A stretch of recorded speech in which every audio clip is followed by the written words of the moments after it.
pemirsa, kembali lagi bersama saya Katarina Amelia di One News Bola. Edisi kali ini kami awali dengan berita sepak bola mancanegara. Kelompok pesepak bola profesional asal Belanda melayangkan gugatan ke FIFA terkait aturan transfer yang disebut merugikan. Langkah ini diambil sebagai bentuk perlawanan untuk menciptakan keadilan.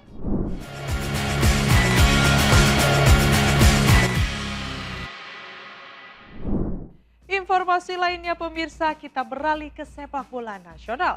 Kabar baik untuk pecinta sepak bola Indonesia, Elkan Bagot resmi tembus ke dalam skuad utama Ipswich Town untuk musim 2025-2026. Pelatih serta manajemen klub disebut sudah tidak ragu lagi memberikan kesempatan kepada dirinya. Pemirsa, inilah One News Bola selengkapnya.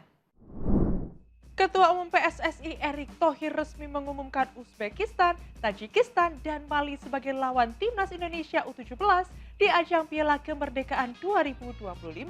Turnamen ini akan menjadi ajang uji coba krusial jelang Piala Dunia U17 2025 di Qatar.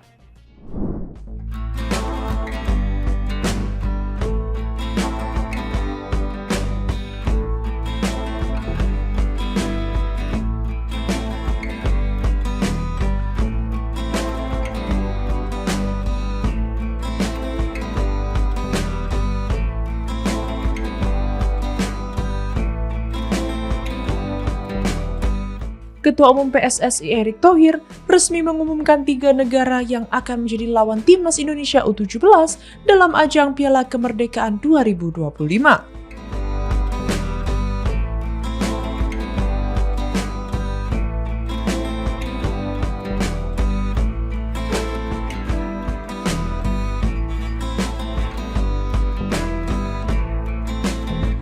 Ketiga negara tersebut adalah Uzbekistan, Tajikistan, dan Mali, di mana semuanya merupakan peserta Piala Dunia U17 2025.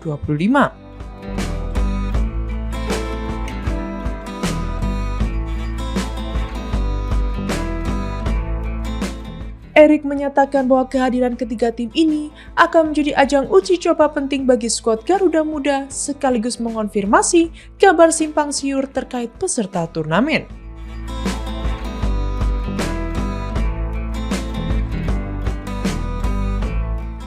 Sebelumnya Afrika Selatan sempat disebut-sebut akan ambil bagian, namun kini telah dipastikan batal dan digantikan oleh Uzbekistan serta Mali.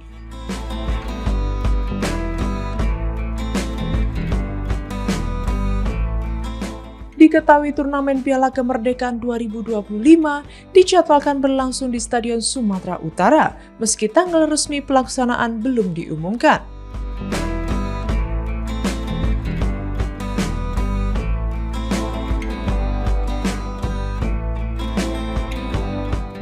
Erick berharap Timnas Indonesia U17 bisa menampilkan performa maksimal sebagai bagian dari persiapan menuju Piala Dunia U17 2025 yang akan digelar di Qatar pada November mendatang.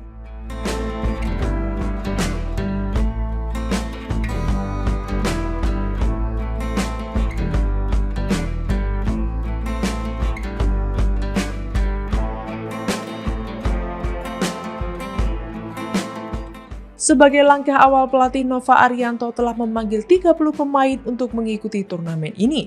Sementara itu, Timnas Indonesia U17 sendiri tergabung di Grup H Piala Dunia U17 2025 bersama Brasil, Honduras, dan Zambia.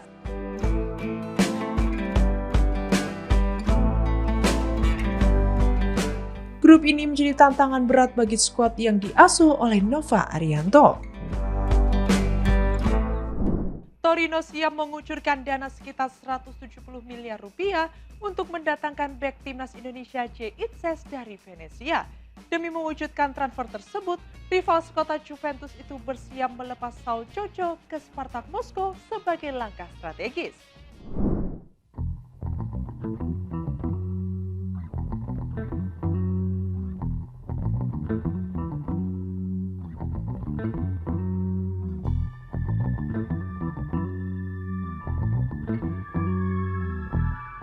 Klub Serie A Italia, Torino, tengah mempercepat proses perekrutan Jay Itzes dari Venezia pada bursa transfer musim panas 2025.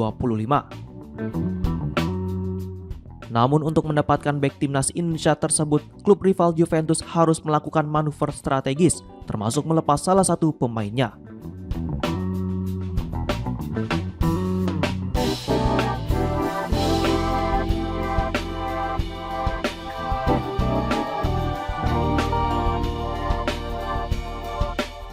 Torino dikabarkan akan menjadikan transfer Saul Coco ke Spartak Moskow sebagai langkah awal untuk memuluskan perekrutan Idzes.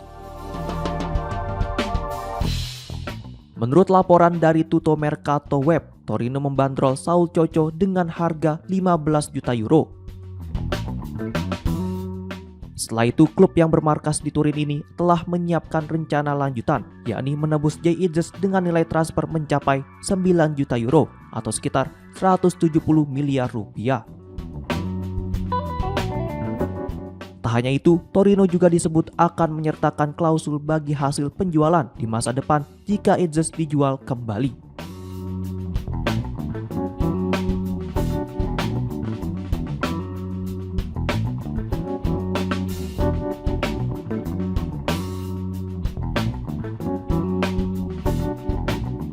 Direktur olahraga Torino Davide Fagnati dikabarkan akan segera memulai negosiasi dengan pihak Venezia. Jika penjualan Saul Coco ke Spartak Moskow berhasil sesuai harapan, maka jalan Torino untuk merekrut Jay Idzes akan terbuka lebar. Diketahui kapten timnas Indonesia itu memainkan peran yang konsisten bersama Venezia.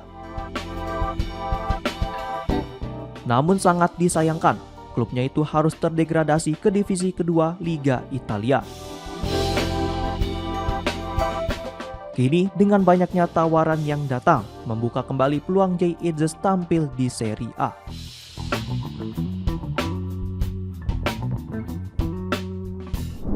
Elkan Bagot resmi masuk dalam skuad utama Ipswich Town untuk musim 2025-2026 di EFL Championship. Setelah menunjukkan performa gemilang saat dipinjamkan ke sejumlah klub. Sehingga manajemen dan pelatih tak ragu lagi memberikan kepercayaan penuh kepada dirinya.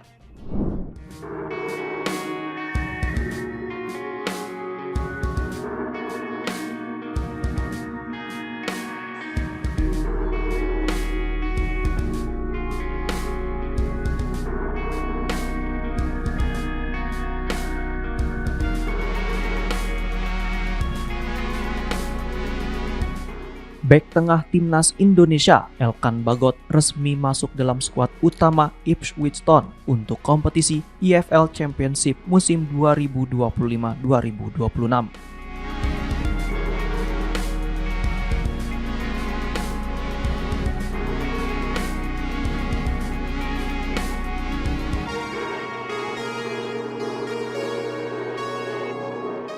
Pengumuman ini menjadi langkah penting dalam perjalanan karir pemain berusia 22 tahun itu yang terus menunjukkan perkembangan positif di sepak bola Inggris.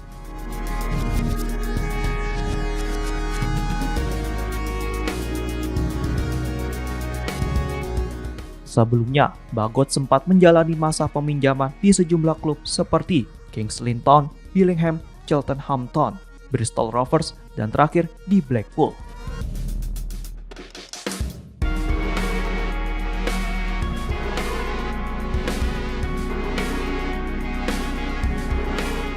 Performa solidnya selama masa peminjaman, terutama bersama Blackpool, membuat manajemen Ipswich Town memutuskan untuk memperpanjang kontraknya hingga Juni 2026.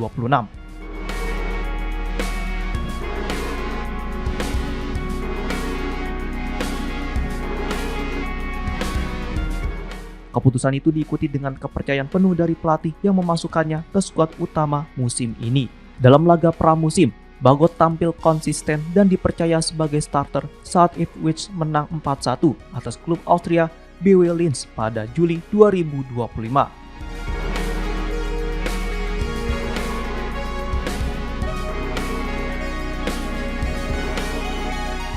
Dirinya juga mendapat menit bermain dalam laga uji coba lainnya, termasuk kemenangan 3-0 atas AJ Oxford, serta pertandingan melawan Charlton Athletic dan Aberdeen.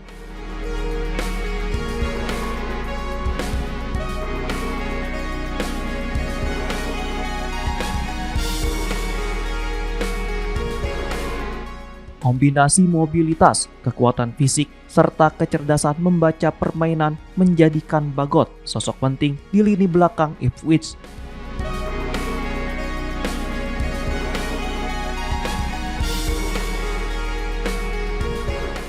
Berdampingan dengan nama-nama seperti Harry Clark, Leif Davis, Luke Wolfenden, dan Dara Osea.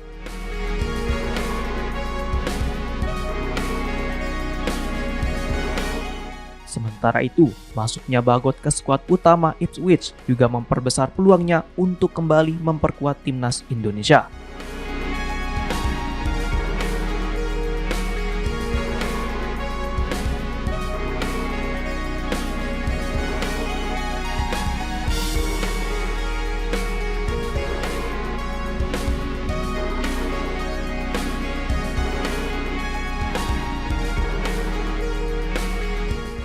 Pada putaran keempat kualifikasi Piala Dunia 2026 zona Asia yang akan digelar Oktober mendatang.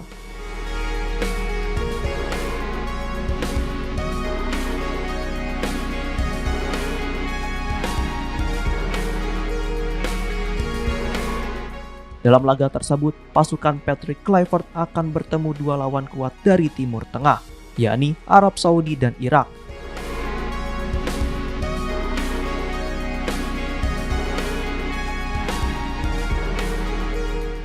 Tentu saja tenaga Elkan Bagot sangat diperlukan dalam pertandingan tersebut untuk memperdalam skuad khususnya di lini pertahanan timnas Indonesia.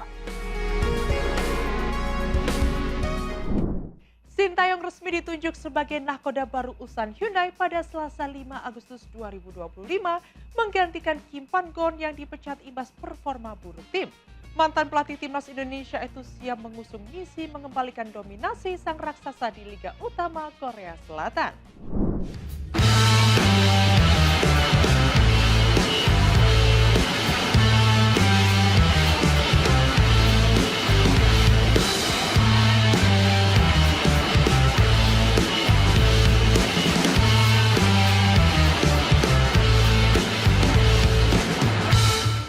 Mantan pelatih timnas Indonesia, Shin Tae-yong, resmi ditunjuk sebagai pelatih baru Korea Selatan, Ulsan Hyundai, pada Selasa 5 Agustus 2025.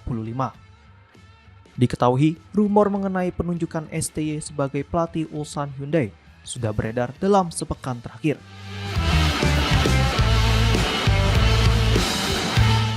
Dirinya menjadi kandidat terkuat pengganti Kim Pan-gon yang diberhentikan usai performa buruk klub sepanjang musim ini.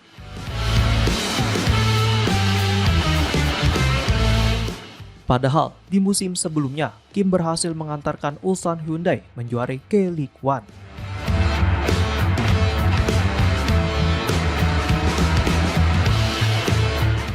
Keputusan pemecatan Kim Pan-gon dipicu oleh hasil mengecewakan di Liga Korea maupun ajang Piala Dunia antar klub. Saat ini, Ulsan Hyundai berada di posisi ke-7 klasemen sementara K-League One dengan perolehan 31 poin dari 24 pertandingan.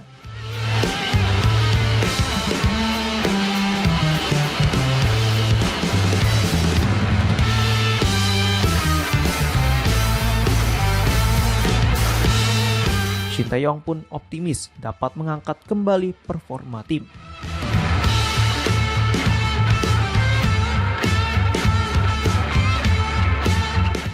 Sementara itu, rekam jejak Shin Tae-yong di sepak bola Korea Selatan tidak diragukan lagi.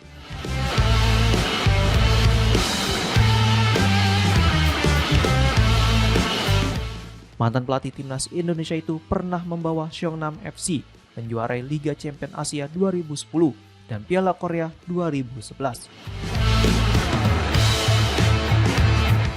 Selain sukses di level klub, STY juga dikenal lewat prestasinya bersama tim nasional Korea Selatan, termasuk timnas Indonesia dalam beberapa tahun terakhir. Kini, setelah vakum dari dunia kepelatihan sejak menyudahi tugasnya bersama Garuda, Shin Tae-yong akan kembali memulai petualangan baru sebagai pelatih kepala di klub papan atas Korea Selatan.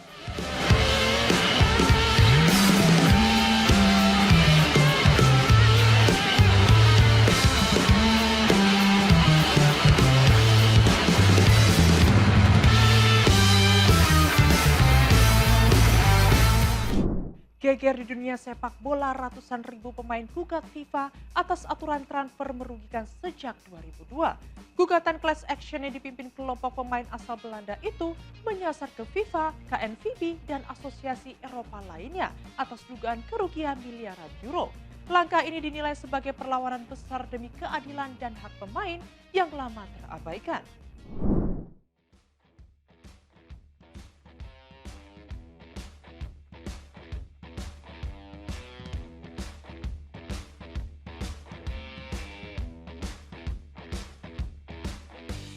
Sekelompok pemain sepak bola profesional asal Belanda tengah mempersiapkan gugatan class action terhadap FIFA dan beberapa asosiasi sepak bola di Eropa, termasuk Asosiasi Sepak Bola Belanda atau KNVB. Gugatan ini diajukan atas dasar dugaan kerugian finansial yang dialami sekitar 100.000 pemain di Uni Eropa dan Inggris sejak 2002 akibat aturan transfer FIFA yang dinilai merugikan hak-hak pemain. Langkah hukum tersebut dilakukan oleh Dutch Foundation for Justice melalui Undang-Undang WAMCA di Belanda yang memungkinkan gugatan massal atas nama sekelompok pemain. Berdasarkan analisis firma konsultan Compass Lexicon, kerugian kolektif pemain akibat regulasi FIFA diperkirakan mencapai miliaran euro. Dengan estimasi pendapatan para pemain berkurang sekitar 8% sepanjang karir mereka. Ketua Yayasan Lucia Melchert menyatakan bahwa seluruh pemain profesional mengalami penurunan penghasilan secara signifikan akibat aturan tersebut. Gugatan ini dianggap sebagai upaya untuk menegakkan keadilan dan kesetaraan bagi para pemain. Kasus ini turut dipicu oleh putusan pengadilan Uni Eropa pada 2024 dalam perkara Lassana Diarra. Mantan pemain timnas Prancis yang dikenai denda 10 juta euro oleh FIFA setelah meninggalkan Lokomotif Moskow sebelum kontraknya berakhir. Pengadilan menyatakan bahwa sebagian aturan transfer FIFA bertentangan dengan hukum Uni Eropa, khususnya prinsip kebebasan bergerak. Meski FIFA sempat merevisi aturan terkait pada Desember 2024, kelompok penggugat menilai perubahan tersebut masih belum cukup. Dalam upaya hukumnya, kelompok Justice for Players didampingi firma hukum Dupont Huizel yang dipimpin Jean-Louis Dupont, pengacara yang juga menangani kasus Bosman pada 1995. Dupont menilai bahwa gugatan ini berpotensi menjadi tonggak penting dalam reformasi tata kelola sepak bola karena membuka ruang bagi asosiasi pemain dan klub untuk mengatur praktik ketenaga kerjaan secara lebih adil. Hingga saat ini, baik FIFA maupun KNVB belum memberikan tanggapan resmi atas gugatan yang diajukan.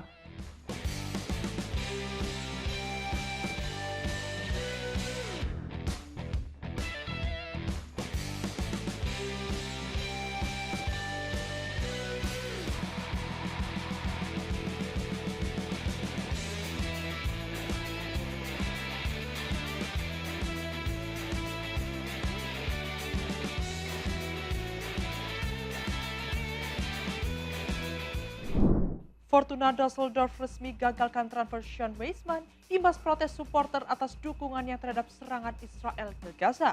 Meski sudah jalani tes medis, klub memilih membatalkan kesepakatan demi menjaga komitmen pada nilai kemanusiaan.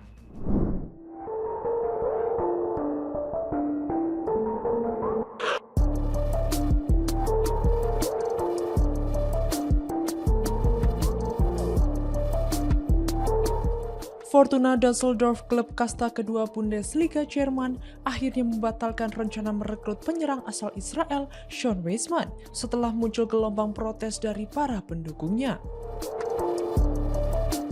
Protes tersebut dipicu oleh unggahan kontroversial Weisman di media sosial yang dinilai mendukung kekerasan militer Israel di jalur Gaza. Sebelumnya, Weisman dilaporkan akan bergabung dari klub La Liga Granada ke Fortuna pada musim panas ini. Ia bahkan disebut sudah berada di Jerman dan telah menjalani tes medis sebagai bagian dari proses kepindahan. Namun kabar kedatangan sang pemain langsung menuai penolakan keras dari fans Fortuna. Mereka keberatan karena sang pemain sempat membuat pernyataan di media sosial yang sangat provokatif setelah pecahnya konflik antara Israel dan Hamas pada 7 Oktober 2023. Dalam unggahannya, Weissman menyerukan agar Israel menghapus jalur Gaza dari peta dan menjatuhkan ratusan ton bom ke wilayah tersebut.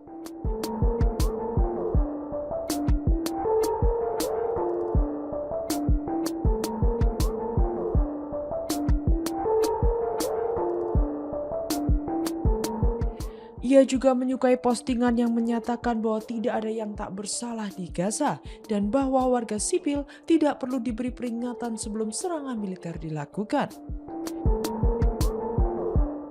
Meskipun Weissman telah menghapus unggahan-unggahan itu dan menyebut dirinya sedang dalam kondisi emosional saat membuat pernyataan tersebut, para pendukung Fortuna menilai pernyataan itu tidak dapat ditoleransi. Media Jerman Bild melaporkan bahwa manajemen Fortuna Düsseldorf awalnya berencana tetap melanjutkan proses perekrutan, dan Weissman disebut telah menyiapkan pernyataan permintaan maaf resmi. Namun setelah tekanan publik yang begitu kuat, klub akhirnya memutuskan membatalkan transfer tersebut dan mengeluarkan pernyataan resmi melalui akun media sosial mereka. Sementara itu, Weissman sebelumnya juga pernah menjadi sasaran protes supporter di Granada, klub yang ia bela sejak Januari 2023. Kini masa depannya di sepak bola Eropa menjadi tanda tanya besar setelah dua klub menolaknya akibat sikap kontroversialnya di media sosial. Demikian informasi yang dapat kami sampaikan pemirsa. Terima kasih telah bergabung bersama kami. Saya Katarina Amelia dan seluruh tim yang bertugas mengucapkan sampai jumpa di One News Bola berikutnya setiap hari pukul 9 malam hanya di kanal YouTube TV One News.com.